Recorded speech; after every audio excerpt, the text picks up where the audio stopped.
Estamos de volta com Pensamento Jurídico, uma produção da Magis. Hoje estamos discutindo as exigências da FIFA, entre elas a criação de um tribunal especial com leis próprias para julgar casos envolvendo fatos relacionados à Copa do Mundo de 2014 aqui no Brasil. O nosso entrevistado é o ex-presidente do Tribunal de Justiça de Minas Gerais, desembargador Lúcio Urbano Silva Martins, que atuou por mais de 30 anos como juiz do Tribunal Desportivo de Minas Gerais. Doutor Lúcio Urbano, qual a avaliação que o senhor faz, ou talvez o Judiciário já tenha feito, sobre essa lei geral da Copa, que, em outras coisas, abre brechas, né, para que mudanças sejam feitas?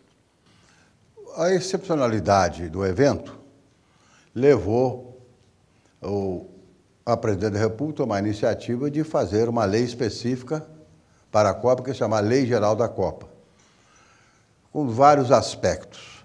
E um deles pode ser colocado ali, que os casos ocorrentes, as infrações, serão julgados pelos juizados especiais do Poder Judiciário brasileiro. A exigência de venda de bebida alcoólica é para atender, naturalmente, algum patrocínio da FIFA. Mas, ou a empresa dela mesmo que cuida disso, né? Também isso. Mas acontece que os técnicos em segurança pública chegaram à conclusão que a venda e o consumo de bebida alcoólica nos estádios durante partidas de futebol não é recomendável, porque isso aí facilita muito as insubordinações, algazarras, farras, etc. Né? Essa situação tem mostrado, principalmente aqui em Minas Gerais, Belo Horizonte, que depois que foi proibido o uso de bebida alcoólica nos estádios, melhorou muito a segurança. Isso já é um fato? É um fato, isso não tem dúvida nenhuma. Mas em tratando de torcidas estrangeiras, talvez isso seja menor. Agora o sujeito não vai sair do país dele para chegar aqui e fazer o que ele quer. Isso aqui tem ordem, tem lei. Ele tem que se amoldar às normas internas do país. Talvez a rivalidade seja menor do que com as torcidas, digamos, né, nacionais e locais. Agora, tem uma exigência da FIFA, por exemplo, que é a liberação da exigência de vistos para estrangeiros, ou seja, com a compra do ingresso, não é isso? O passaporte na mão, qualquer um pode entrar no Brasil. Isso é correto? Isso é absolutamente incorreto. Isso aí nem se pode pensar numa situação dessa, porque através disso você vai trazer uma série de marginais, elementos desqualificados para dentro do país. Isso não pode ser feito assim. Se fosse o contrário, se a Copa fosse realizada na Inglaterra, a FIFA ia propor ao governo inglês essa situação? O senhor tem avaliação dessa experiência? Porque na África do Sul foi tratada dessa forma. Eles querem fazer o mesmo com o Brasil. Estados Unidos e outros países como a Alemanha, que já receberam recentemente essa Copa do Mundo, tiveram mudanças desse tipo na legislação? Não, absolutamente nenhum. O problema da África do Sul é uma situação diferenciada. A África do Sul, não desmerecendo, mas ela não tem a nossa cultura, o nosso status. É um país que está em reconstrução, né? É um país em construção. Tantos anos de apartheid. O nosso já está feito e acabado. Perfeito. Doutor Lúcio Urbano, eu gostaria de um breve intervalo aqui para o senhor fazer para os nossos telespectadores a indicação de leitura no quadro Pensamento Literário, por favor.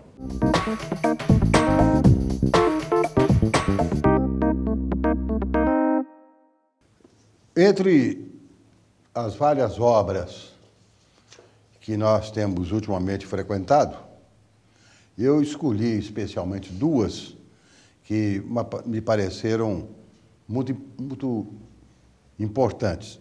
A primeira é do Sebastião Neri, A Nuvem. O Sebastião Neri, como todos sabemos, é um jornalista altamente qualificado. E bem político, digamos assim. Né? Exato. Agora, por que este livro? Isso aqui é um livro de memória em que ele aborda na vida dele algumas passagens muito importantes.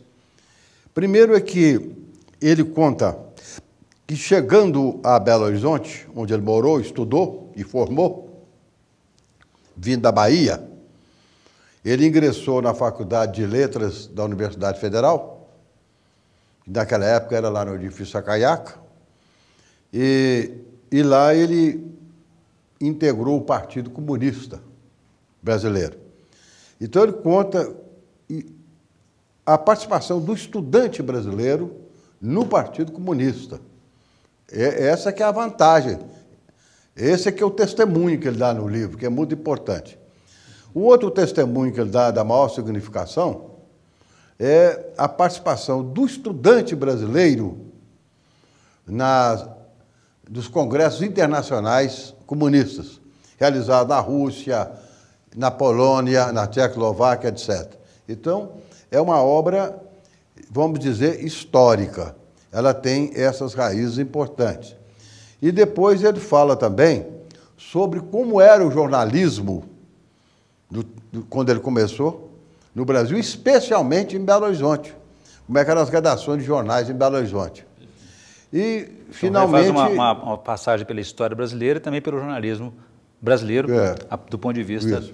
Ele é um livro muito válido para quem está estudando ciência política, estudando direito, estudando história e estudando comunicação. É muito importante o livro dele.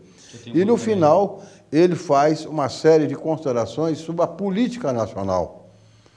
Políticos, presidente de partido, fundação de partido, porque ele foi deputado federal, eleito pelo PDT. O senhor tem também um outro... Porque ele era brisolista. Brisolista, né? É verdade. No final, eles estiveram em desavença e deixou o partido. Mas ele sempre trabalhou como jornalista altamente qualificado do Globo, né? Nós temos mais um minuto, você vai fazer a indicação do segundo livro, por favor? O outro livro... Do outro livro? Exatamente. O outro livro que eu separei, que eu achei muito importante, foi dessa autora, a Patrícia Mello. O livro tem um nome, Inferno.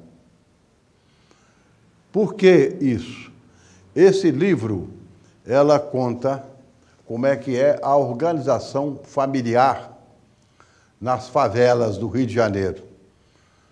E mais do que isso, ela fala sobre o relacionamento familiar dos traficantes. O que eles fazem, o que eles pensam, como eles agem, etc, etc. É um livro de fundo sociológico. É um depoimento maravilhoso, ela fez uma grande pesquisa. E, além disso, a linguagem dela é uma linguagem bonita, simples e agradável. Ok. Bom, agradecer então a indicação de leitura aqui que o Dr. Lúcio Bano faz para nós e agradecer também a sua entrevista, a participação aqui no Pensamento Jurídico. Discutimos aí as exigências da FIFA, que entre elas é a criação de um tribunal especial com leis próprias para julgar casos envolvendo a Copa do Mundo de 2014 aqui no Brasil. Bom, doutor Lúcio Bano, muito obrigado pela entrevista, foi um prazer recebê-lo aqui mais uma vez. O prazer foi meu e agradeço muito. Muito obrigado. E principalmente a indicação do presidente da Amagis para que eu participasse. Perfeito, foi um prazer. Bom, nós ficamos por aqui e se você quiser participar do Pensamento Jurídico, escreva para pensamento@amagis.com.br, pensamento@amagis.com.br. Obrigado e até a próxima.